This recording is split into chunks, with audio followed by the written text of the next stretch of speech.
Yay! Look at here what we've got here on the show today. We've got some furry friends coming in to us.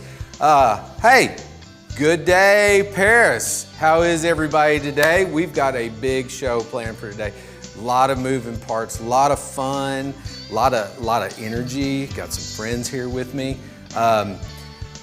Hey, it's been a heck of a weekend. Everybody had went downtown. We had a football game played. I didn't have to wear a Hendon, Hooker, Heisman, all that. I think maybe.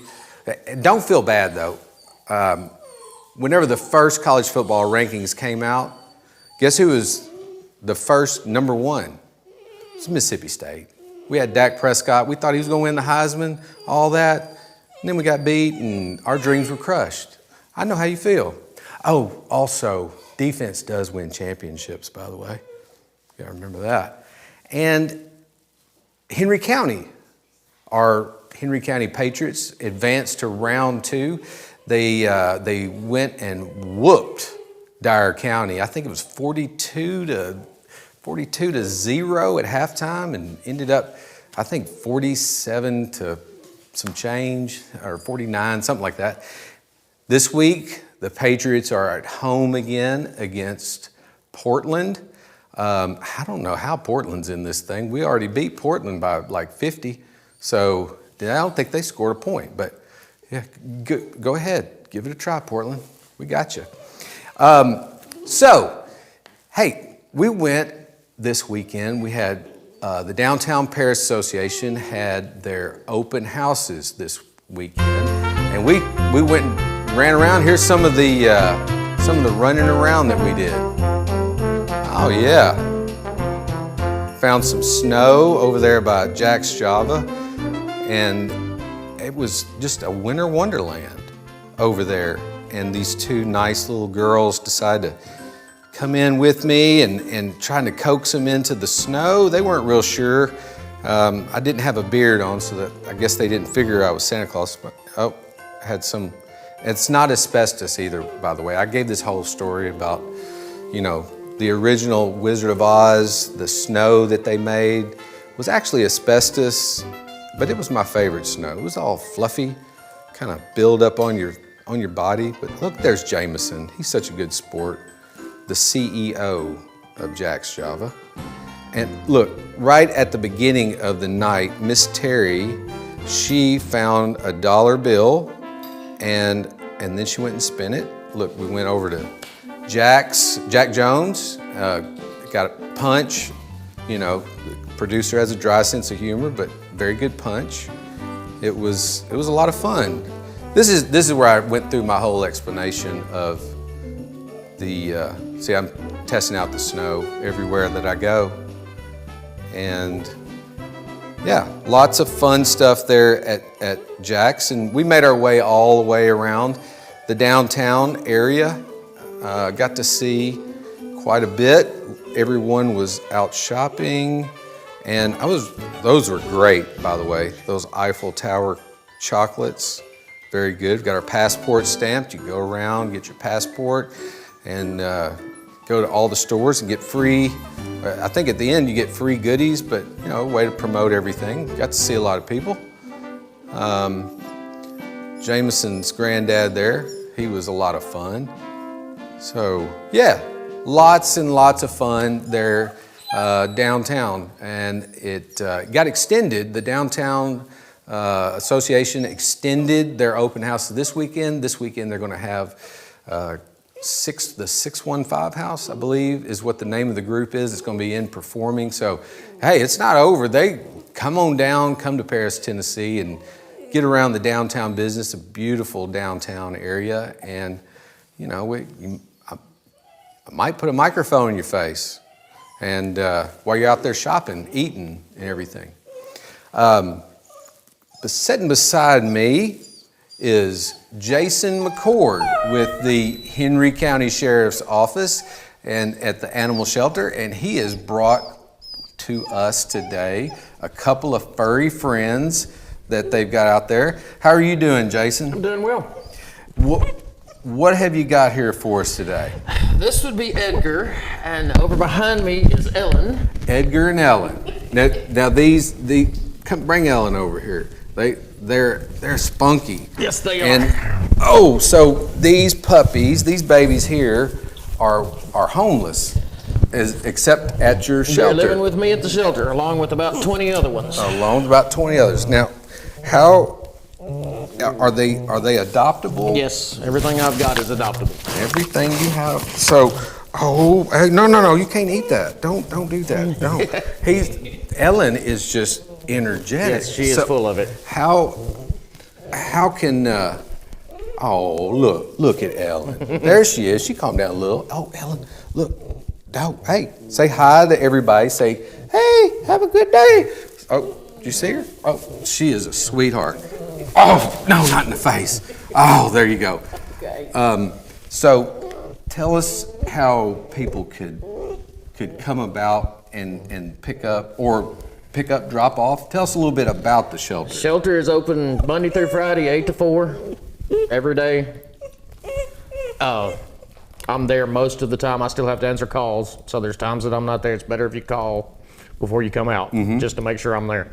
But most of the time I am there. Do we have the contact information for Jason? Yes. And there we go. Adopt a Pet. So y'all are located on Jones Bend Road, and those of you that aren't familiar, Jones Bend Road is the west side of Paris. If you go to the Y, there's a Westwood Market. Head towards Mayfield on 69 before you start going up the hill. Jones Bend Road is off to the left, and y'all are down there about not too far. Yeah, maybe half a mile, maybe a little mile, more. maybe. Yeah. What about? Do y'all have people come up there looking for their own pets? Yes, I have people all the time calling, wanting to know if I've picked up theirs. And usually I have people send me pictures, and I'll post them on the Facebook page. Even if I don't have them, I'll try and at least get the word out there that they're missing if somebody finds them. Yeah, y'all, these babies here are sweet. This one here is just a love doll. And how old do you think they are, Jason? I'd say about 3 months. About 3 months old. So they're looking for homes, and Jason would be happy to home these with you. And wow, great looking animals, energetic, and need a place to go. Yes, they do. Every one of them need homes. Like I said, I've got about 20 out there right now. Yay. Look at, she just wants to give kisses and love. She loves everybody. Yeah, she is loving on you. That's great. Well, hey, thank y'all for coming out here and bringing us these adorable babies. Do y'all do any, let me ask this, do y'all do any treatment of them, shots or anything when y'all have them, or when somebody needs to go and take them somewhere? I do not do any kind of medical with them. Our budget just can't afford that.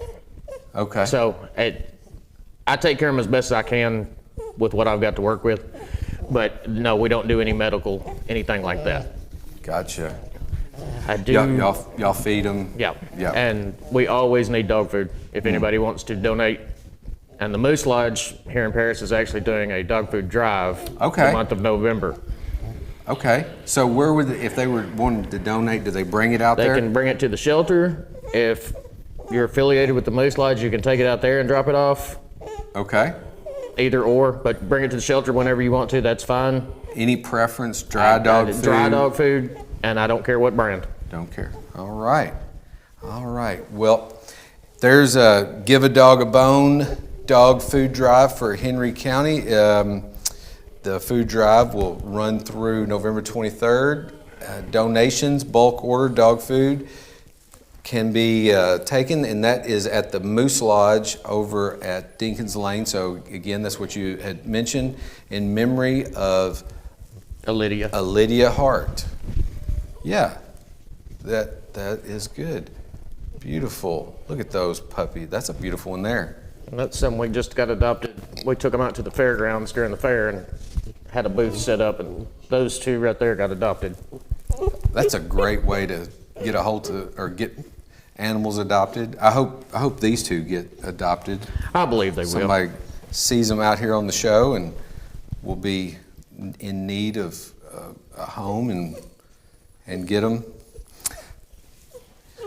All right. So, thank you so much. What did you name them? She did. She did, Diane. You named these babies. Well, they got cute names. Come here, buddy. Come here. I'm going to go on and everything, but look, get up here and tell everybody. Say, come get me, and come get these two, and say, oh, look at them. Look, hey, there's your buddy. They're so cute. Yay. Oh, all right. Hey, thank y'all so much for bringing them by. And y'all, ladies and gentlemen, reach out to Jason and you can, there we are. I was looking in the wrong direction. Reach out to Jason, Henry County Sheriff's Office, Animal Shelter, and they can be yours. So, all right. Moving over to meet with our next guest here. We have with us again today, I moved a little too fast. I outran the camera. Dr. Stan Dunnigan is with us again today. Hey, Stan, how are you, buddy? Good. Hey, Right? I am doing great. You see those puppies? They're pretty cute. I like that little female puppy. She's Needs to go to Dunnigan Farms? no. What? I've got a dog, so no, we're good. Oh, I think Stephanie said that one probably should go to Dunnigan Farms. No? No, different Stephanie. Yeah, different Stephanie. Yeah. Why do you have two Stephanies? I don't. What'd you? There's more than one Stephanie though. But you have two? No, I do not. I just have one. Okay. All right, Stan. Have you filled up your car lately? Oh, I do. I have. Yes. You enjoying that process? I don't enjoy that process at all. No. It when I fill it up, I can just feel the money just flowing out of my bank account just quickly.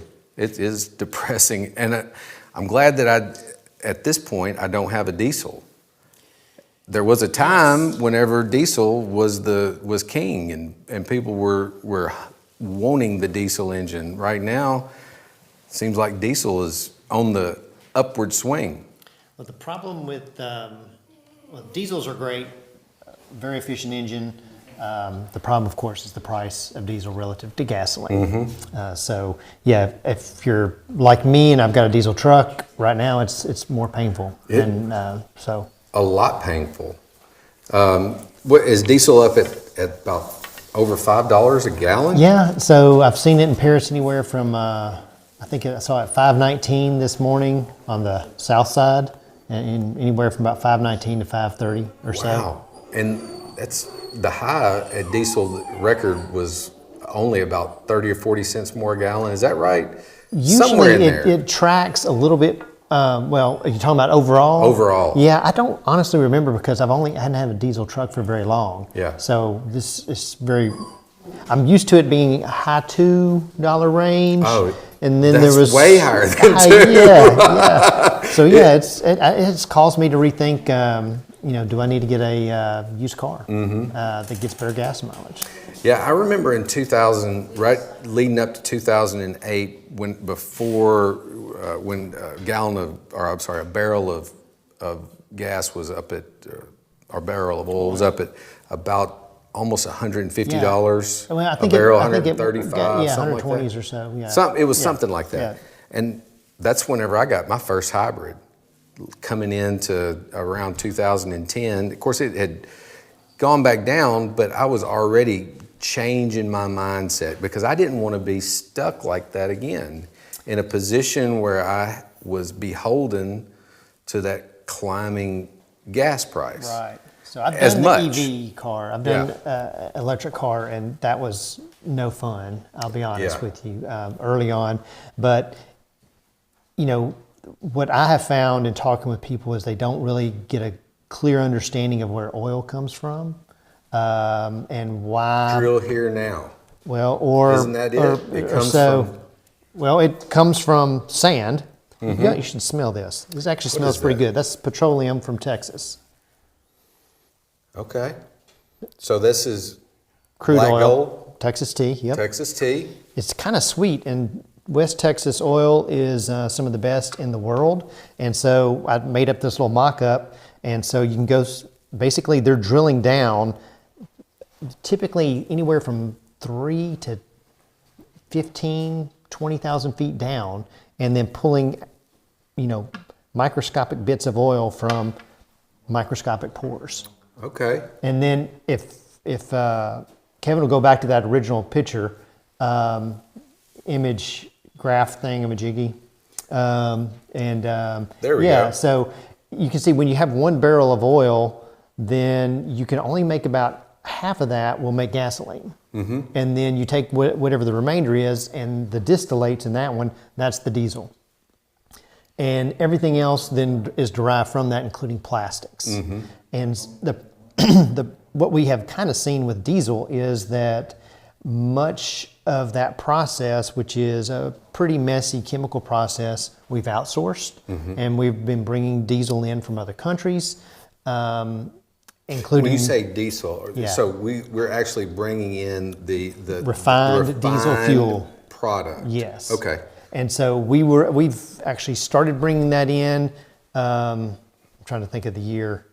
It actually started with Clinton, and then it slowly increased throughout the last several presidential administrations, bringing in from Russia as well as some other locations, and that helped kind of keep prices down in the U.S. market, and then allowed then the manufacture of some other materials from that petroleum. And now that diesel is not on the market, and because we're at war with that well, country, are we, or we're not. we're not in war with anybody, right? That's true. I don't know. I don't know. I've forgotten what the definition of war is now. As the I think United Congress States is supposed to defines declare it. that. Is I that know right? that. I know how it's supposed to work. Yeah.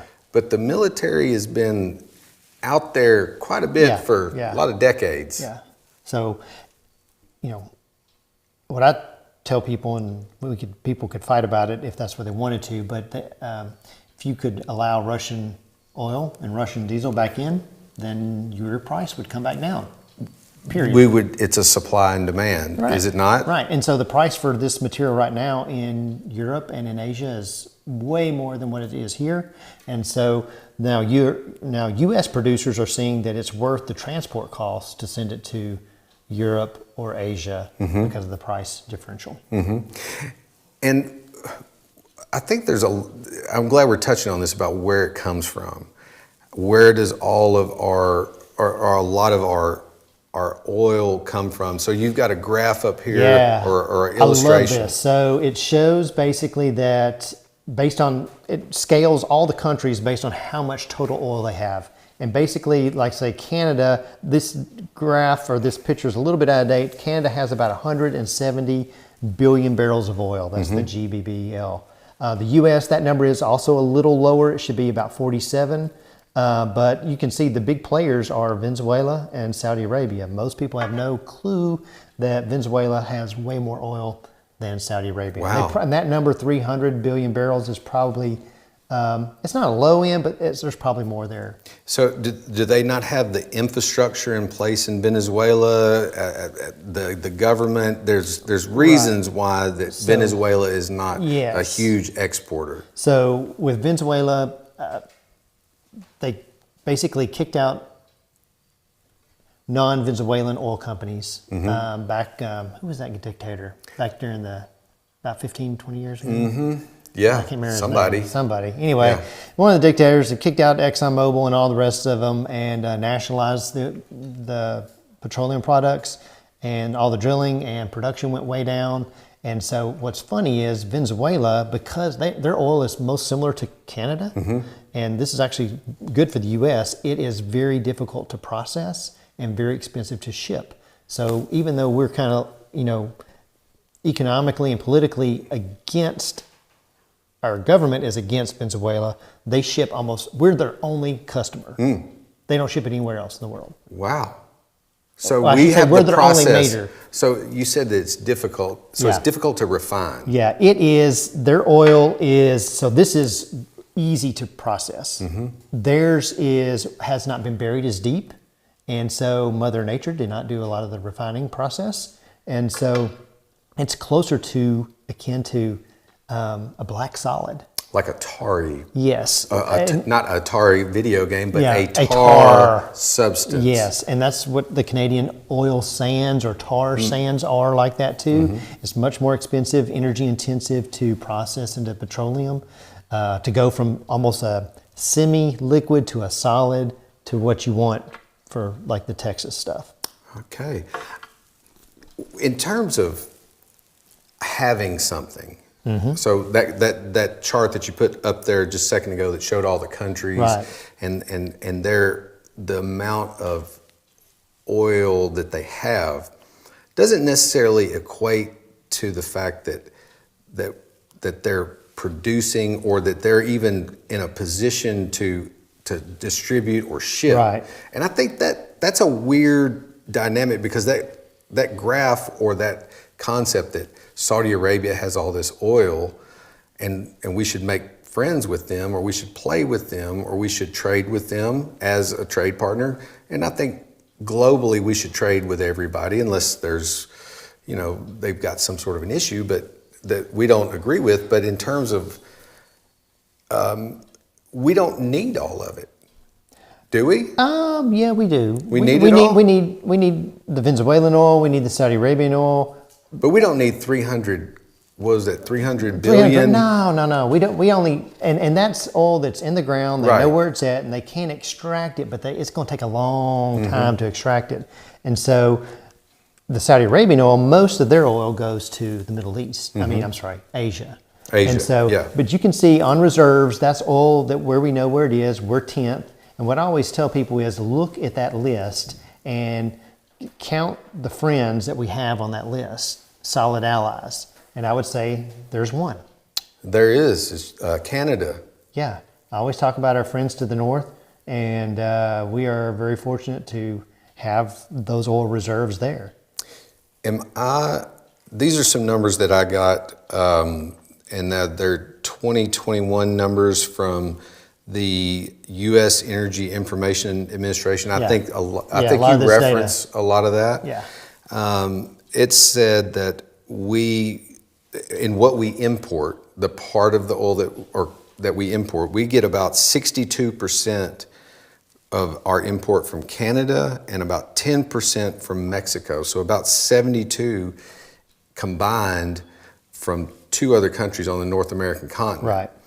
So the other 27% or 25%, let's just say 25%, comes from potentially Venezuela, Saudi Arabia, Russia. Mostly Venezuela, the Middle East, then the North Sea being UK, Norway, and then Russia. Those are the 5 primaries. Yeah, and can we just get Canada to increase production and cut the rest of the other places off? You would probably need that's possible theoretically. Because they got quite a bit too. They do. That showed the a lot ideal up situation there. would be to, not that I'm for a regime change in Canada or anything like that, but if you We'll had, just make that the 51st state. Is that what you were proposing? No, I was not proposing that. I kind of felt that. Maybe Venezuela. That would actually be wiser. That would be good. Do they have coastline in Venezuela? Oh yeah, They do. they have mountains. Mountains? It's gorgeous. It is. Lots of oil. Lots of oil. Yes, but I got an idea. What's that? We're gonna create a puppet government and we're gonna put you at the chart and lead and be like a banana republic kind of thing. All those terms that it's always gone on down there. I think you would look better in one of those Panama Jack hats than me. Maybe you should do that. Okay, but anyway, go ahead. Let's look at production because that's pretty cool. So when I started talking with my students about this years ago, the United States we're first now, and we're on top of it. I mean, we're killing Saudi Arabia and Russia in terms of production. That means every single day that's 18,000 barrels. So over 18 million. And Every day. every day. That's amazing. And so when I started this back in like 2009 or so, it says down there at the bottom, we were doing half of what we're doing. Mm-hmm. So we have, something special happened in 2008, 2009. Wow, something special happened in 2008, 2009. Let's see. Wow. Did we have a new president change or was Yes. Oh. Yes. Okay. And so before that our production was in a decline. Production was in just a nice steady decline. But we had a Texas oil man up there. And his dad before that. So those guys knew everything there was to know about oil. The oil really kind of peaked in the 70s, and that we were on the downward slide, and we're never going to make those as much oil. guys knew what was going on. They were oil guys. That's the reason. Well, they were Texas guys. They were Texas guys. And what set it apart was this North Dakota guy. Oh. And Obama kind of allowed that to go on and really change the dynamic of production. So in 2008, 2009, we took a drastic uptick in production of diesel and other oil Or at least products. petroleum. And the big thing there is some of it's normal production, like sucking it out of the sand here, but a lot of it is fracking, and fracking has a bad reputation. But not all of it's warranted, and I cannot imagine how high gas would be if we did not do fracking in this country. It would be.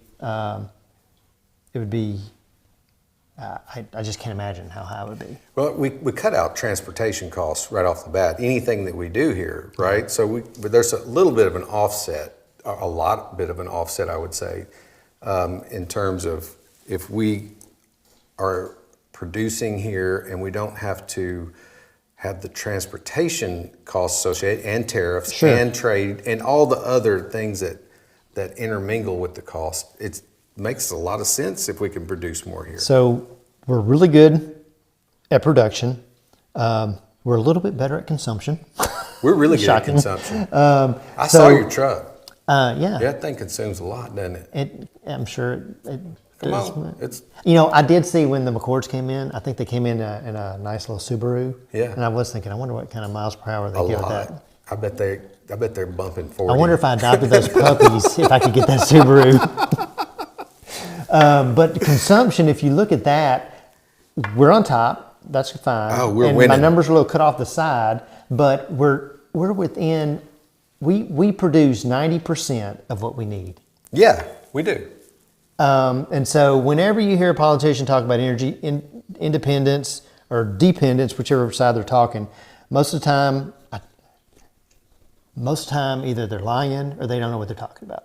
That is what they do most of the time. But irregardless of the topic. Yeah, well, with energy, that's my thing. So, but the problem is we're so close to true energy independence, and I'm not saying we should go there, but we export a lot of energy to other countries, and we haven't nationalized the energy production or anything like that, so we can't just keep it in-house. But it's good to export because that keeps people on friendly terms with the U.S. Yeah, so... And we're helping out our European neighbors right now. Right. And there has to be a little bit of that import-export, I would think, because we need some sort of a trade mechanism, because we may want to buy their oil, so they will purchase something else. So, and have some sort of a trade in there, and same way with what we purchase. We may want to purchase somebody's oil, which it's always baffled me, because I think we have enough to produce. It's just there's no sense in bringing it all online so that we can have some trade. Well, in some cases, it's really easy. Saudi Arabia can produce oil so much cheaper than us. The wells are shallower.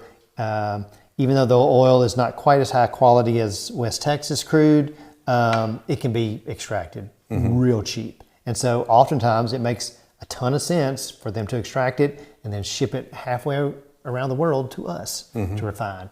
And it just makes sense based on the economics. And with the Russian-Ukraine thing right now, the problem is, we're saying we're not going to take oil from different people, and we've had countries that have to line up behind us and say, okay, we're not going to take this oil, but then that has sent prices up for Europeans, sent prices up for a lot of Asian countries. I mean, Bangladesh had 92 million people that were without power a few days ago. Wow. Because of nationwide blackouts. And that was just half the population was impacted by these blackouts. And they say it's going to get worse because they're not getting the natural gas, because the natural gas they usually would get from the Middle East is now the Middle Eastern natural gas is going to the European market because they can pay higher rates. They can pay higher rates.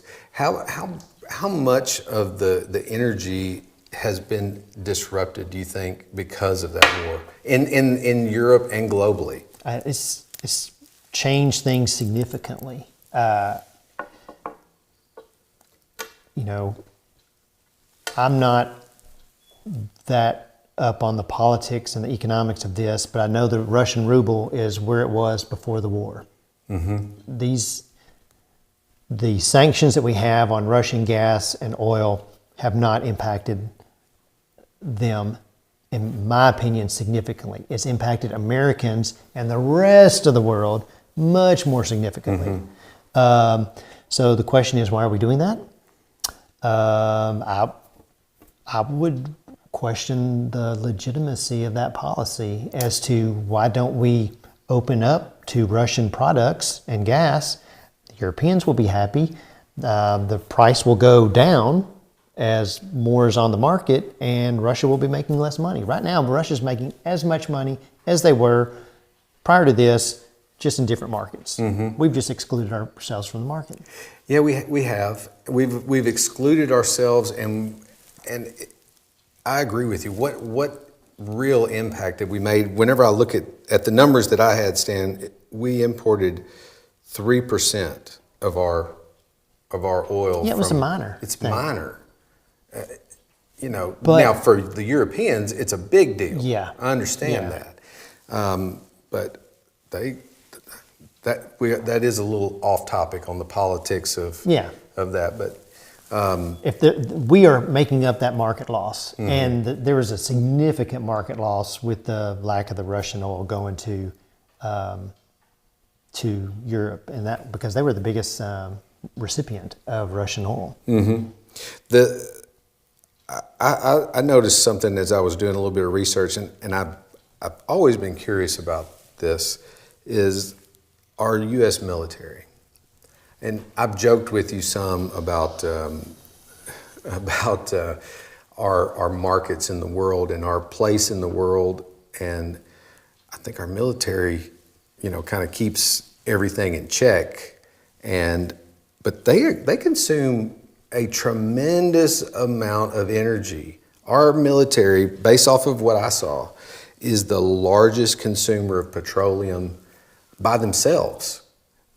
Larger than, if you take them out of the United States, they are the largest consumer of petroleum than any country by themselves, just the military. I would not dispute that. I haven't seen those numbers, but I'm not surprised to hear that. Which is, again, the war machine. I go back to that thing that Hitler was doing. And I'm not comparing us to Germany or anything, but I'm saying that a strong military requires a lot of resources. And that strong military provides this network. The base of any strong military, the base of any strong economy is energy. And this is the form that we use for transportation largely. The Navy uses some nuclear power ships, but everything else is going to be jet fuel or diesel for the most part. Yeah, it's quite a bit. And what you brought up I can't think of something popped in about the military and about the consumption of what it is that they use. How much? I can't think of what it was. It left me, Stan. Does that ever happen to you? All the time. Does it? Usually I just can't hear what somebody says. Like me and Stephanie are talking, we're like, what, and stuff Yeah. like that. So anyway. It happens. Is there a replacement for petroleum? Is this part of what we see in the near future, the distant future? Will it always be a petroleum-driven energy market? Well, that's a big question, isn't it? Yeah. I think we derive 80% of the energy in the United States, just primary energy, electricity, transportation, everything, is derived from fossil fuels. So some coal, some petroleum, some natural gas. I love what Nick Fields and others are doing with solar. I've been interested in that for a while and thought, hey, I'd love to have that out at the barn. But base load, I don't see how we're going to replace that. Yeah.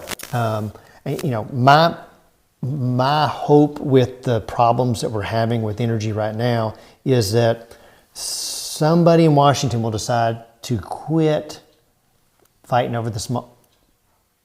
over social issues. I'm just going to say it. And that nobody agrees on. You get a family around the table on Thanksgiving, and they're going to fight about social issues. Let's do something else that we can all agree on. Energy's too expensive. Let's do something to fix that and come up with a policy, not that's going to change every 2 to 4 years, but on social issues, but let's come up with an energy policy for 30 years, because then energy companies can make an investment. And pipelines and transportation and ports and refineries, because that's what any sane leadership would want. Wow. How about that for a non-answer? Well, I think that's a great answer, because if we all got along, then nobody would give politicians any money. They'd just they'd be up there filling a role and everything. I don't know. I kind of agree with you, though. There's no point in arguing over it, because the example that I use is our transportation bills that we put out as a nation. Now, things get tapped into it, but we have in the state of Tennessee, for instance, we have a fuel tax. Right. And it funds transportation. Tennessee DOT is one of the only states left that does not operate in debt. They do not borrow at all in order to build roads. There's some special projects here and there, but even then, they are using dollars that they have in place based off of something that was put into place decades ago. Now, politicians, what happens is that they see a big pile of money there and they bring up social issues of some sort to try to muddy it, say, well, we'll pull some of that and siphon it off.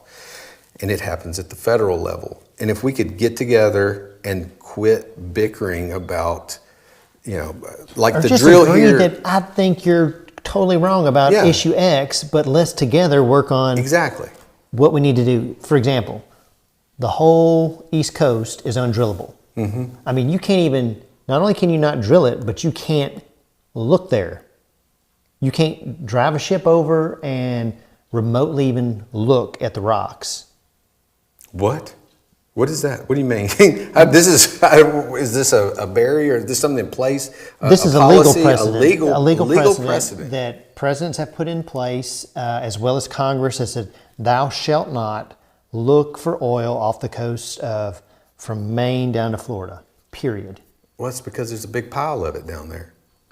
I mean, there's probably not a huge pile, but there's some. I guarantee there's some, because it's the same basic rocks that are in Texas and Louisiana, Mississippi, same basic deposits. But I mean, they've made a political decision, which puts us where we are, where we won't even look. We could allow them to look and then decide, it's not worth it. Like Alaska National Wildlife Refuge, we've allowed them to look. And then, honestly, it's not that much. Yeah. It's probably not worth it, honestly. Yeah. But I would think a wise, sane leadership would allow someone to look to see if a resource is present or not. Yeah, yeah. The politics of it does get in the way, and people don't care, do they?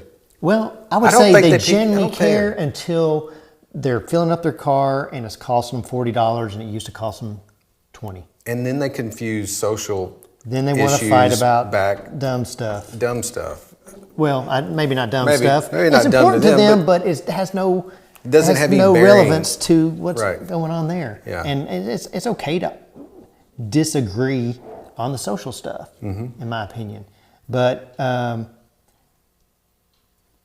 we're not going to be able to convince Saudi Arabia to send us more oil because they send 10 times as much to 4 other countries. So they don't care.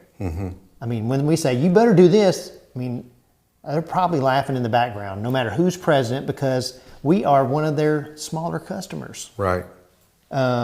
We need to move forward and get beyond them so that we're not playing these little games. Are we going to run out of diesel fuel?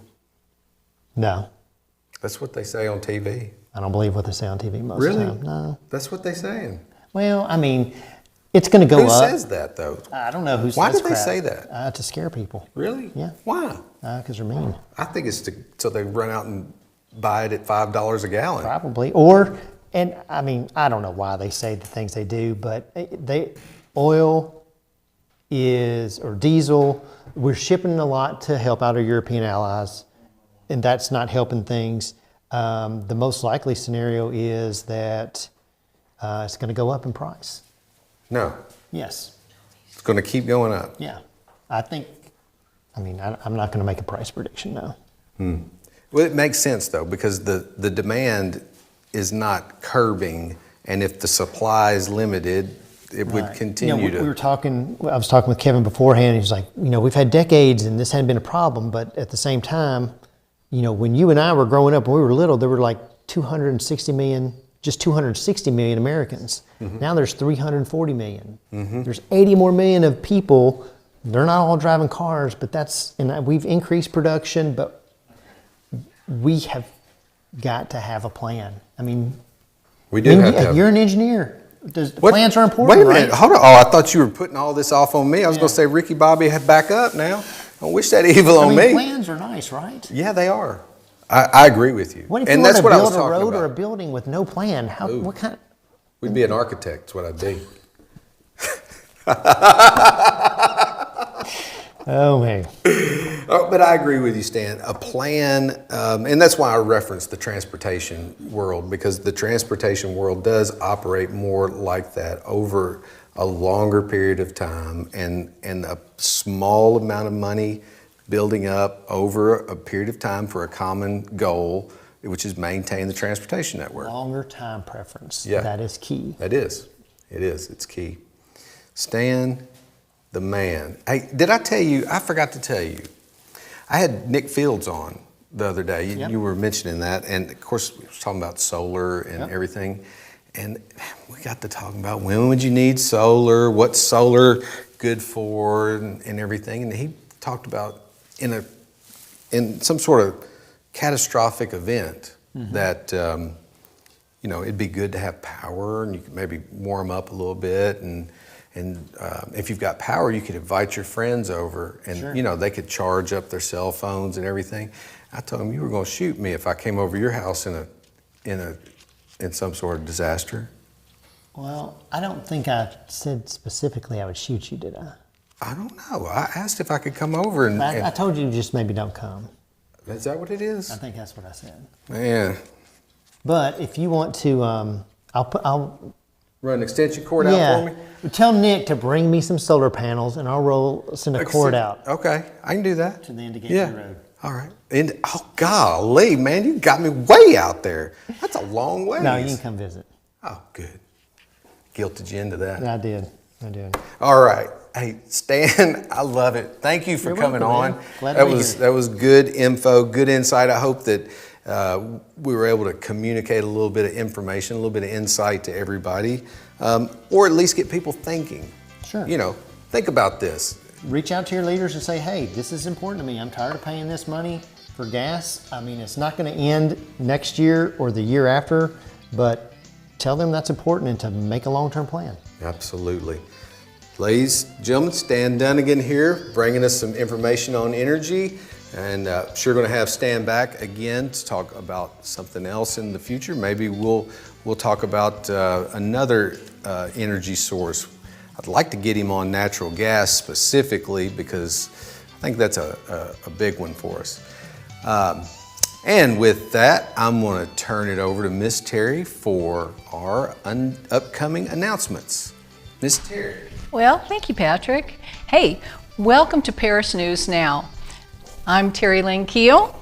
And you know, Patrick, with the cold and flu season coming along here right around the corner, the authorities are expecting major outbreaks all around the country. So the Henry County Health Department will be administering free drive-through flu vaccines tomorrow, Wednesday, at 803 Joy Street here in Paris from 9 a.m.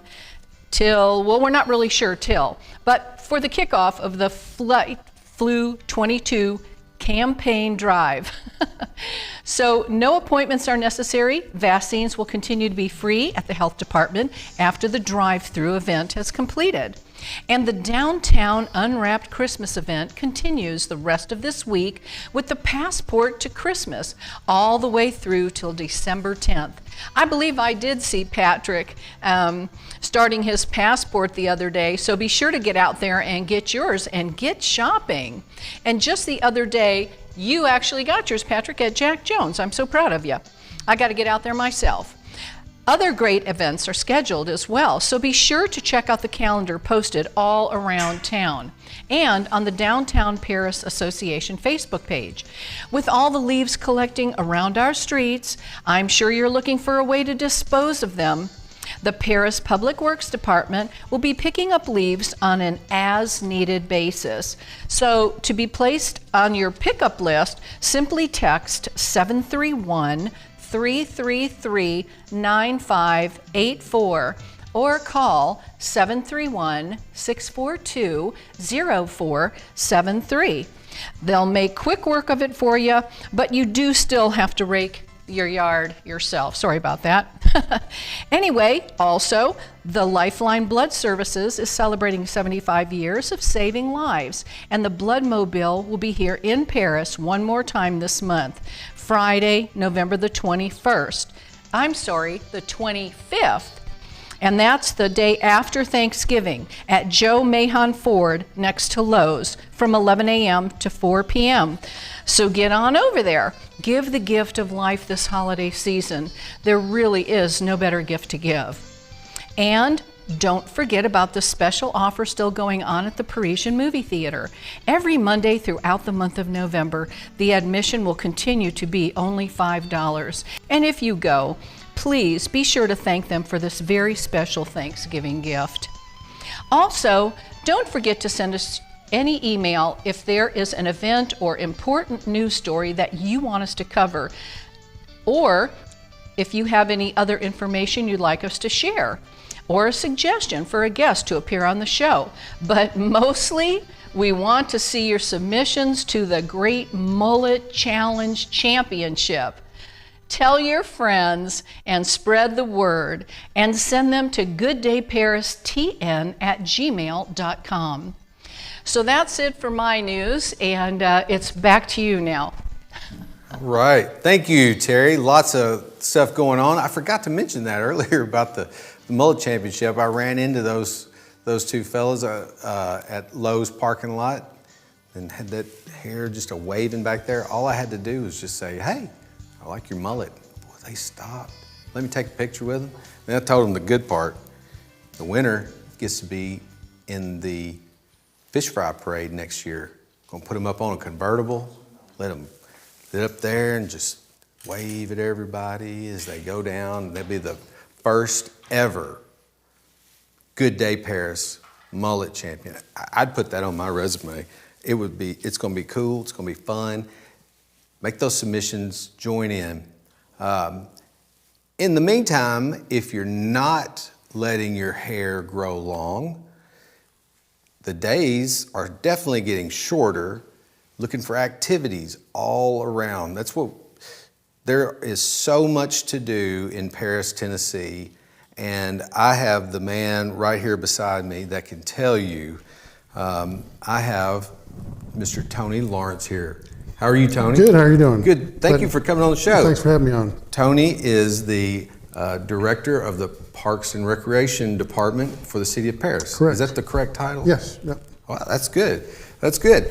Thanks for being on, Tony. Thanks for having me. So you guys are busy all the time. It seems like it, yes. You are. Yeah. Y'all are always up to something. You have a big network of parks and activities and things that you guys maintain in the city of Paris, and you do a great job with it. Thank you. Our staff really tries to go above and beyond, for sure. They do.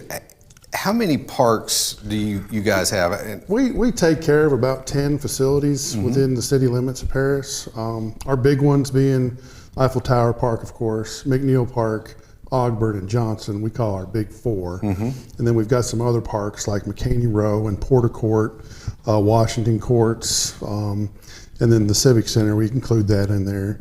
Atkins Porter, that should be 4A, but because it's a pretty big facility itself with the dog park there. Yeah, so the amount of activities that you guys have in the parks too, not only do you have the grounds that you take care of, but you have all the facilities, right? And everything. So you've got baseball fields, swimming pools, jungle gyms, swims, frisbee golf, a multitude of things. Correct. We have a couple of guys on staff that are certified playground and safety inspectors. Our staff enables us to do a lot of things in-house that would really cost a lot of money to do it elsewhere if we had to contract it out with somebody. And we've got some slides a little later, but most of the big projects that we take on, if we can do it ourselves, we will. We can pour concrete, we can do, assemble stuff. We saved a lot of money when we put in the splash pad by assembling in those big pavilions out front. We did a lot of the block work and finished off the buildings for the concession stand. Didn't you make some concrete cornhole boards? Yeah, our staff, Joe Crosno, he's really talented. Yeah. And I showed him a picture. I said, hey, can you make that? He said, well, I'll give it a try. So we do a lot of our projects in the wintertime. It's gotten a lot. It seems like it was really warm so far this winter. Yeah. So we've been doing a lot of stuff that we haven't been able to do. But normally when it gets cold and rainy, we'll go inside and try to tinker on some stuff. And those cornhole boards turned out really nice. They did. That's pretty cool. Yeah, he's Nobody's really going to talented. run off with those, are they? No, they're really heavy. Took several of us to put it in. It did. And you guys have been busy, and you're busy right now at construction projects. You have something going on at Auburn Park right now, right? Correct. So we have a skateboard facility that was really showing some age. Of course, I think it was tennis courts and some other things, and it's been a skate park for several years. But we had several cracks in there, and we tried patching it, just wasn't working. So some of the COVID relief funds we had that would never enable us to do projects like this, because it's a pretty substantial project to put a new slab down. And we were able to budget for a couple new pieces of skate park equipment that we're going to install. We talked to a couple of our local skaters, got some of their input. The old layout was a little too narrow for them, so they didn't get enough speed going off the ramps. Oh, wow. So I think they're gonna be really happy with the new layout we're gonna have down there, and they're gonna get a little more speed off the ramps. And then they'll be able to come down and have a couple different options to go. So we're gonna maximize that space. So you go out there and try all that first, don't you? No. I take their word for it, for sure. Yeah. My skateboarding days have long passed. Mine too. I got the scars everywhere to prove it. Yeah. Did y'all just do something at Johnson Park? We did. We renovated the basketball courts. Yeah. Have a good layout. We have one full-size court. We never had a full-size court down there, so we have one full-size court, and then we have a couple of 3-on-3 courts going to the east side. Yeah. So we're really happy about that. So they can go down there, shoot regulation threes, regulation free throws, get ready for, if they're going to play at one of the local schools, Inman, wherever, get ready for official slash court. So we're pretty happy to have that down there. The Johnson Park is a happening place down there. There's a lot of activities that take place. And didn't y'all do something with the pavilion area or in the restrooms maybe? Well, we're always working on those, just trying to keep up with what's going on. But we had a ribbon cutting down there, so we had a big presentation. Our one of our commissioners, Sam Tharp, had a presentation about the history of Johnson Park, and one of the pavilions was named after Dave Travis. And we just had a meeting down there. Yeah. We hadn't done anything extra down there, but. Do you think, I want to come back to something before we go too far out. You mentioned something about the COVID relief funds, and I think that's a good time to kind of interject what happened to us as citizens of the planet, I guess, when COVID came and we all became isolated and we all became disconnected. People weren't doing a lot, and it started to say there's things that we can do outside, and it seems to me, and you're in the business, if you will, of outdoor activities, but it seems to me that there are a lot more people experiencing outdoor activities or things that would fall under your area. Well, I would agree with that. We were pretty much on lockdown. Most places were. We were, as a staff, we were able to do deep cleaning on all our facilities, which was good. And when you went outside, when we went to the parks, we noticed there was a lot of people out there. Yeah. Even in town, people riding their bikes, which we didn't see a lot of that before. But we've just seen, basically since COVID, that you can go to the park. Of course, we've added a lot of stuff since COVID too, with the Blue Cross Blue Shield playground, healthy play space. And any day of the week, you can go out there and see people out there, exercising, having fun, just being more family activities for sure. Yeah, I would agree with that. Yeah, would we say that the big park is the Eiffel Tower Park? What did we used to call that back in the day? Well, I've been here 22 years, and it was Memorial Park. Memorial Park, that's right. And then they wanted to, there was a group that wanted to say, well, it's got an Eiffel Tower, we want to trademark it. And I give a lot of credit to our commissioners not too long ago. They said they want to make this park a destination park. And our city manager, Kim Foster, and got us on board. And I thought, we can really do this. Yeah. Because I have a story that I tell, when my boys were little, there was 2 swings, a 4-foot slide, and a teeter-totter that was homemade up there. And we've come a long way. A long way. And we still have big plans. And the next thing that the park is really nice, but the bathrooms at the pool house are old. They're almost probably as old as me, so they need some attention. And we have a plan.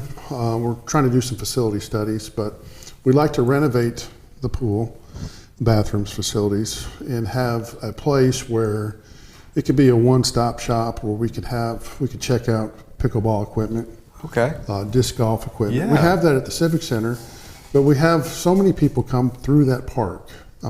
Daily. We were out there while BPU was putting up our Santa Claus today. And the BPU was out today. They put at the Eiffel Tower there. They actually have a Santa that hangs off of it during the holiday season. So we're starting that a little early because there's a representative from the State Department of Tourism coming into town next week, and they're doing something on small town Christmases. So we're getting all our stuff up and ready a little ahead of time.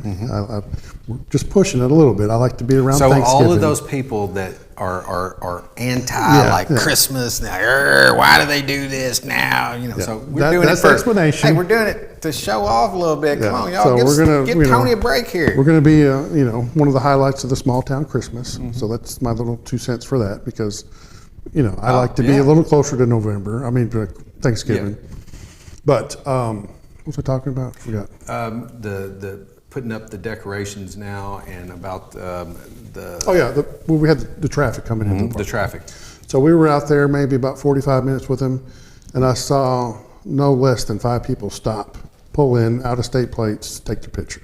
Wow. And that's a Tuesday in November, you know, just a regular Tuesday. So people just randomly I would come say and seek out that place. 10 to 15 people per day come and take their picture that are from out of town at the park. That's amazing to have that tourist, and you would call that a tourist destination Yeah. then.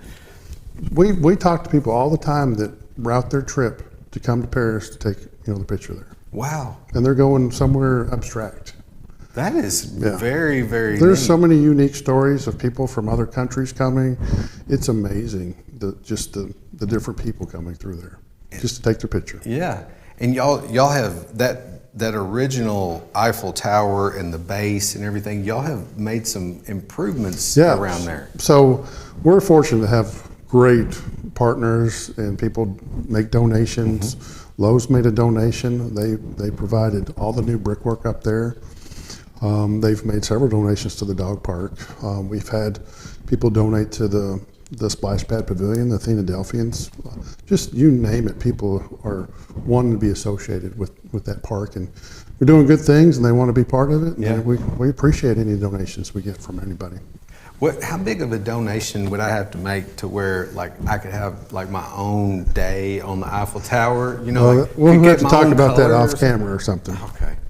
But we do. How did they do? You do that? So y'all? we do take requests for different organizations.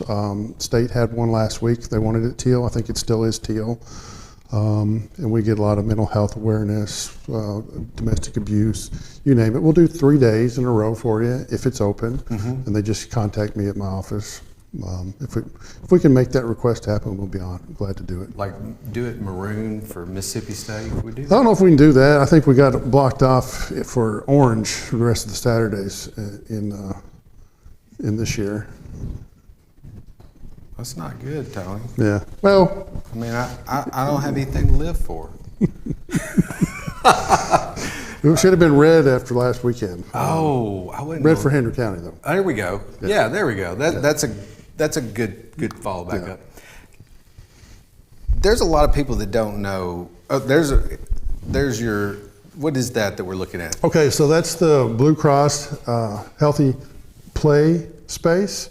That was a fabulous grant we got. It was free for us. Blue Cross Blue Shield had a contest, and 10 cities in the state of Tennessee that year were awarded grants. Jennifer Morris and myself wrote the grant. We were on a call when they had a call that everybody had to attend to be on that Zoom call back when we were doing Zoom. And they said, we sure hope somebody from West Tennessee is on this call. And light bulbs went off on Jennifer's and I's head because that was our second time to apply. The first year we didn't get it.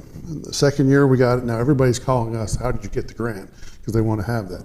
So the beauty of that playground is they gave us $650,000 and they gave us $100,000 for upkeep and maintenance, which is unheard of. Wow, that's see, the maintenance side is a big piece. And the thing about that playground was they awarded the grant, and about 4 months later, it was installed. It went So in fast. when we work with the state grants, I mean, you can get awarded a grant, and 3 years later, you still haven't even started. Oh yeah. So those grants that are, you know, like that are just few and far between, but they're phenomenal if you can get them. And so we have that playground up, and there was two arrows. Yeah. So our staff, we contacted Blue Cross Blue Shield, and we're like, hey, we love this playground. Would you mind if we added 2 additional sunshades? Because that was the only complaint that we had. There wasn't much shade out there. And we had them, and we finally got to put them in because we kind of slowed down because we do cut a lot of grass in the Parks Department.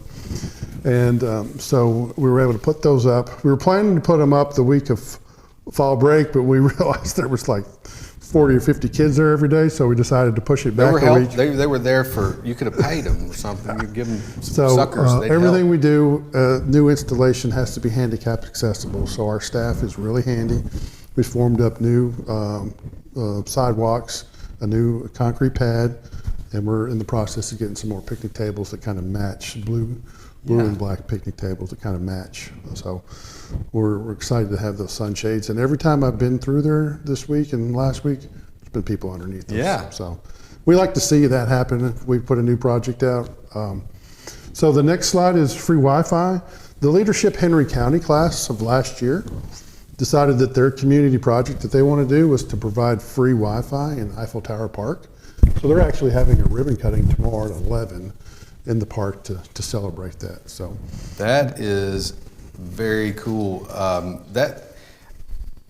The park facility there at Eiffel Tower is really nice, and there's a lot of area, there's a lot of shaded area, and it's a good place to go and study. Yeah. It's a good place to go and get away from the office, and having Wi-Fi there just enhances that experience. So we're excited to have that there. We go through there a lot during the lunch break, and there's no less than 10, 15 cars sitting in the parking lot, back parking lot, all trying to find a little shade, Yeah. you know, especially in the summertime. And I think that's going to be a good asset for them to be able to scroll through on their lunch or watch, you know, YouTube or whatever they want to do on their lunch break. Now, what about y'all built some tennis courts for small people? Yeah. There, isn't that what that is? That's a picture we put up. That was just after construction. We now have windscreens up there, but that's pickleball. That's probably the fastest growing sport in America. Pickleball. We actually added 4 more courts up on the hill there where that Wi-Fi sign was. We started a league. We've actually had 3 leagues since we ribbon cutted them, and it's been the first league we had great numbers. Second league we did a co-ed. Numbers weren't as strong. Third league we went back to regular men's and women's, and we had more people wanting to play than we had spots. So we really, ideally, 26 people for the 4 courts. We have 6 people on each court. We kind of rotate through. We took 30, thinking there may be some conflicts, but we could have had room for 40 or 45. So we had a waiting list, but it's the hottest sport going. There's people from 16 to 80 playing in the league. We just kind of pair you. Wait a minute. Can I play the 80-year-old? Well, we Or put are they you together good? based on your ability. Yeah. So the 80-year-olds are pretty good. Some of them are pretty dang good. Come on Yeah. now. Yeah. Really? They play, 5 days a week. Oh.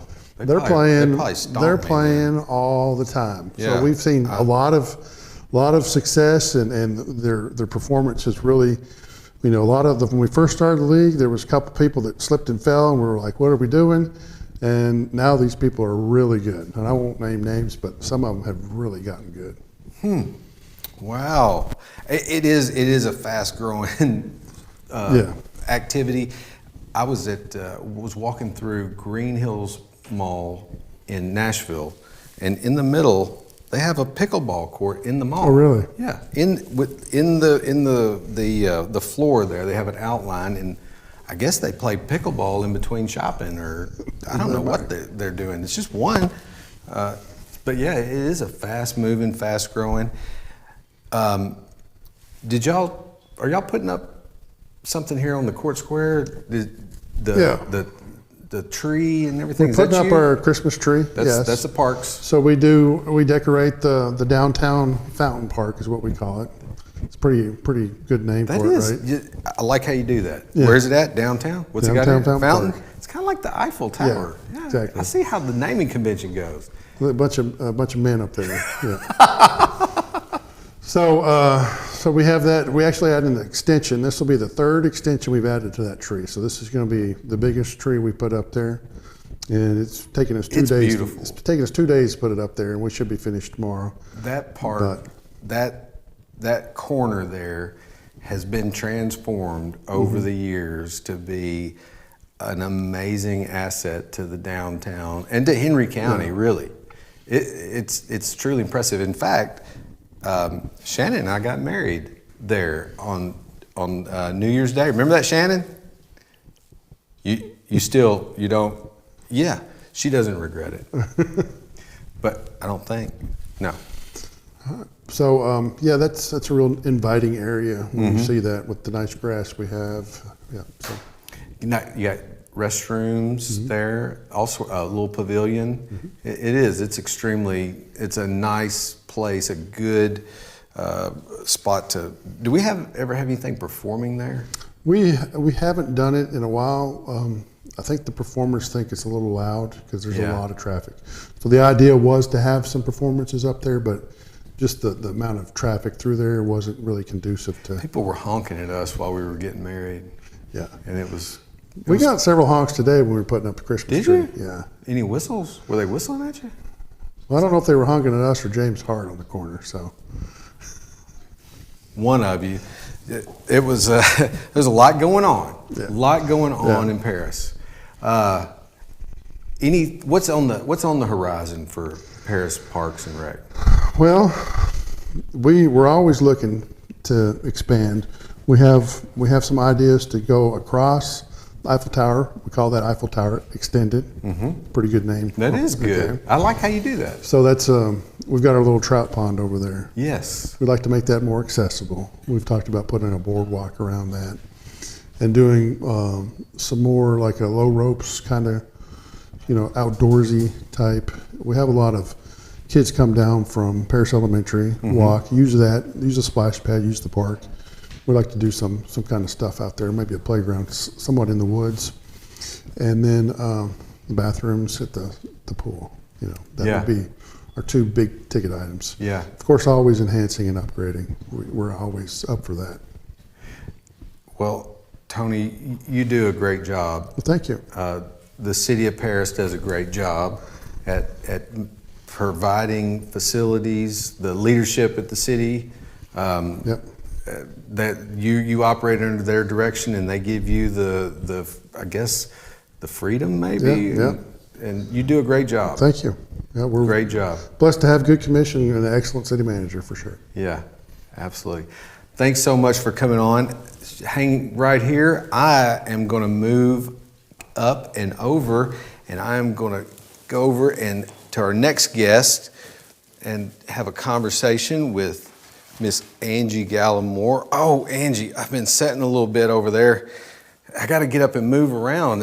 I got to experience some of these healthy activities that Tony was talking about and get out and move. Oh, got stiff. It doesn't take long. I know it doesn't. That's what I'm talking about. Well, how are you? I'm great. You're How great? are you? I'm great, except being a little stiff from sitting. Now, you were on last week. Yes. How was that? Oh, I really enjoyed it. Yeah. You Thank enjoyed you. it? Thank well, you. I enjoyed you being on, and I like to have the segments, having a segment with you where we can start helping some people maybe in a different way. I like to help people find out about things around Paris and Henry County, Right. find out about activities that they can do. But also, I'd like to be able to start helping people realize that they're not alone sometimes maybe in some of the things that they're experiencing in their life. Exactly. And one of the best ways to experience life is with family. And we got Thanksgiving coming up in a few weeks. Right. Yeah, and I think some people don't get to experience the true love and blessing and gratefulness of a Thanksgiving because they've got resentment. Resentment has built up, Right. or there's something that's happened along the way and they've lost something. And we were talking about how to come up with ideas of what we wanted to touch on. You threw some things out, I threw some things out, and we started off right here with resentment and what that does.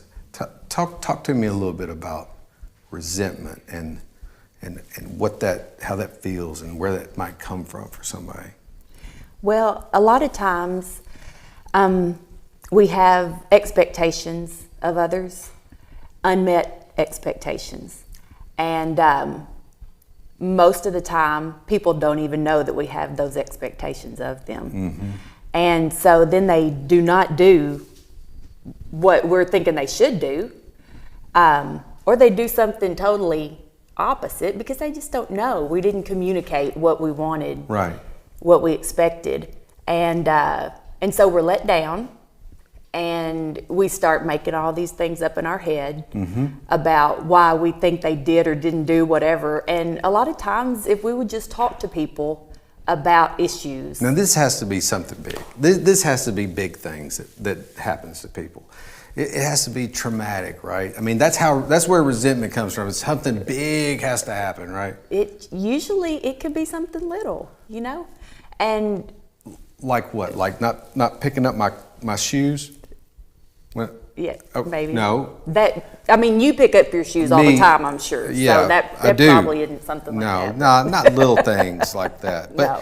but it can build up on people, and it can be some little things. It can be a disruption in your life. It could be a disruption in your bank account.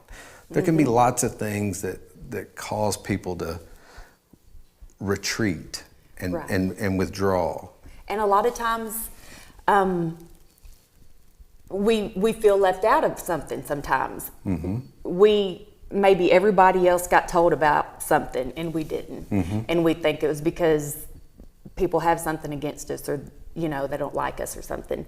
When a lot of times we've got to step back and realize people are busy, people are stressed, people are hurting, people are dealing with all kinds of things. And if we'll step back and take the opportunity to figure out what's really going on with somebody, and maybe not be so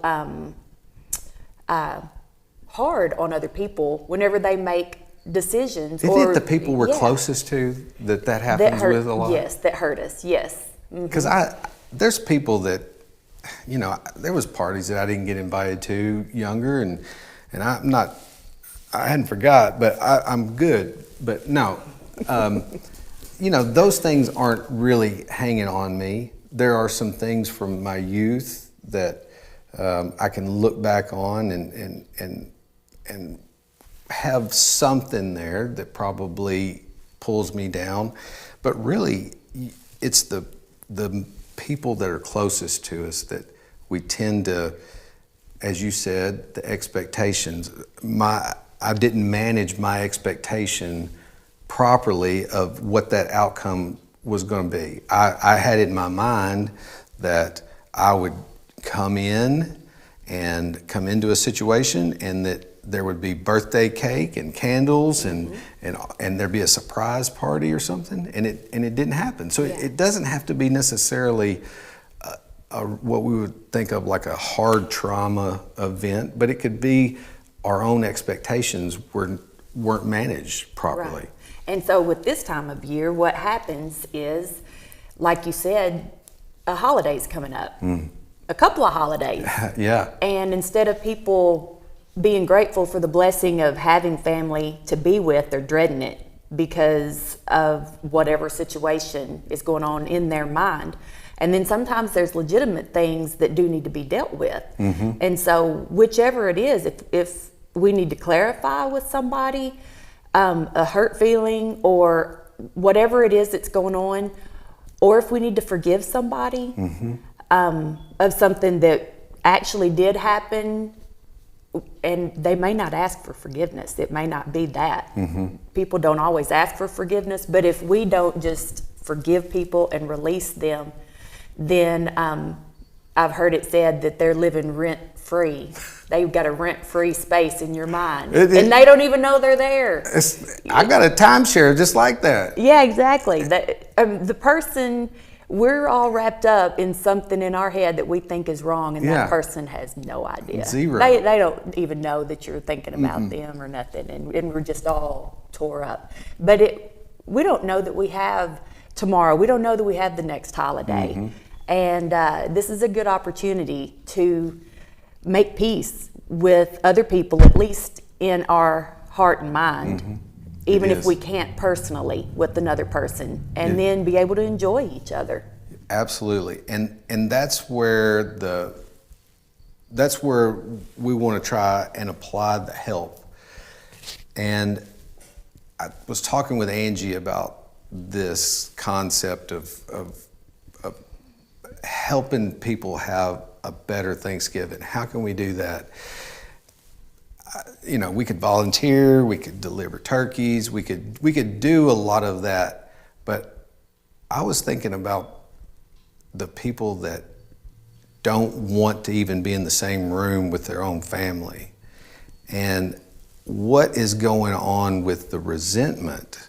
What is it that has happened? What is it that caused them to derail? What is it that is keeping them from experiencing that richness of the holiday season that we all have in our mind, our expectation of this joyous event? And so what we wanted to do was come out, talk about resentment, talk about this as something that can destroy a relationship, can destroy a family. And what we want to do is say, that's a thing, you're not alone, and Angie and I want to kind of help you pull this out in the best way that we know how, through the medium that we have available, which is this show. And so what we're going to do is we want to have a check-in next week. And what we're all going to do is think about Thanksgiving.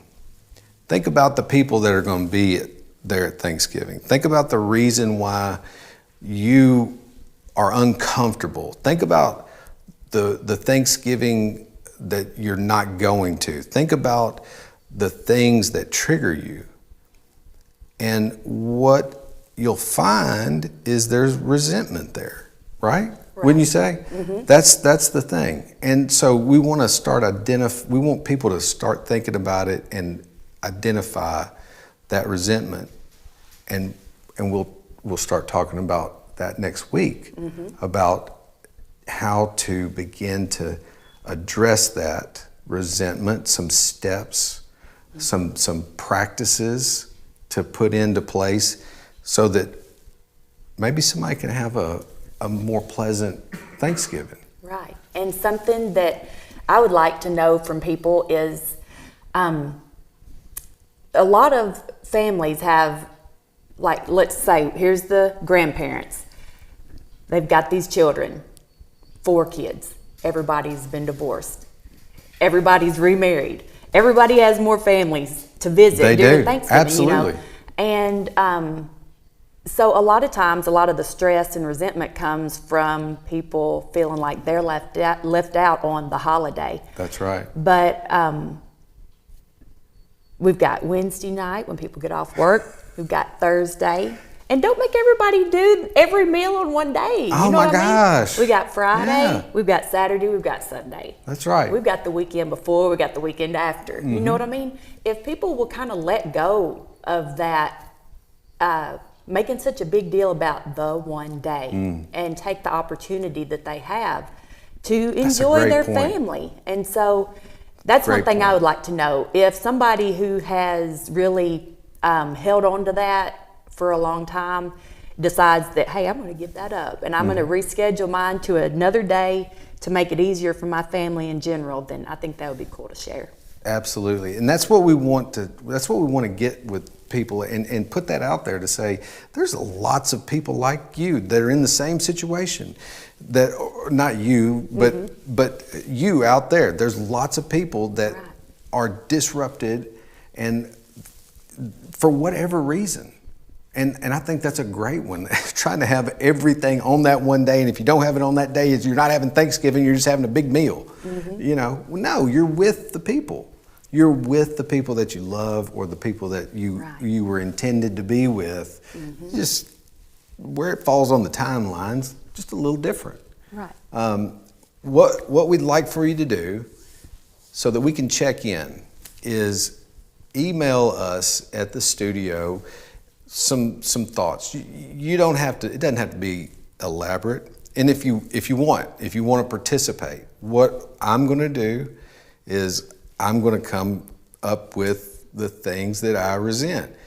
Boy, you know, it's going to be a fun Thanksgiving for me, I can tell you that. But the idea is that if there's something there that's keeping me, Patrick Smith, from living my best life with the people that I love, they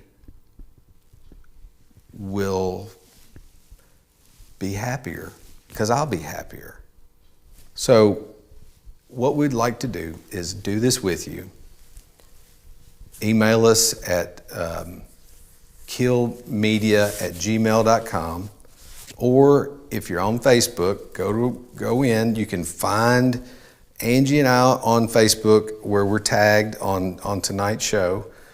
You know, you can go through Messenger, send us some info, or just check in at home with us next week. Find out, you know, what I resent. Angie's going to help me a little bit on moving forward with ways to deal with that resentment.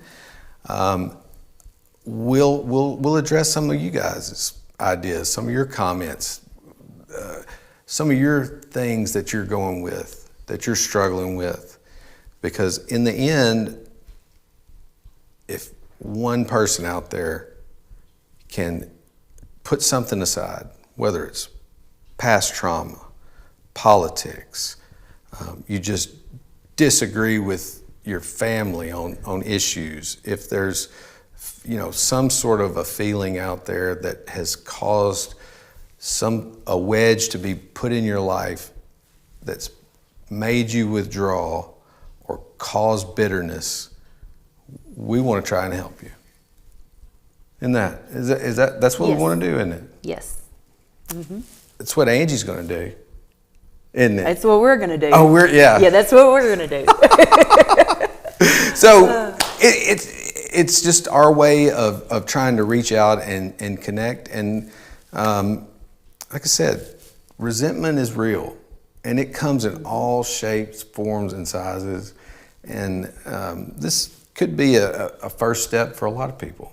And this is coming from people who, it's not like we haven't had hurts, issues, reasons to have resentment, but that means we're good people to talk about it, I think, because we have learned and we are learning to work through that stuff and not let it hold us back and not live there. So. That's right. Yeah, you could stay there, and it's not a fun place. Right. You got to get out of it. So, you want to participate?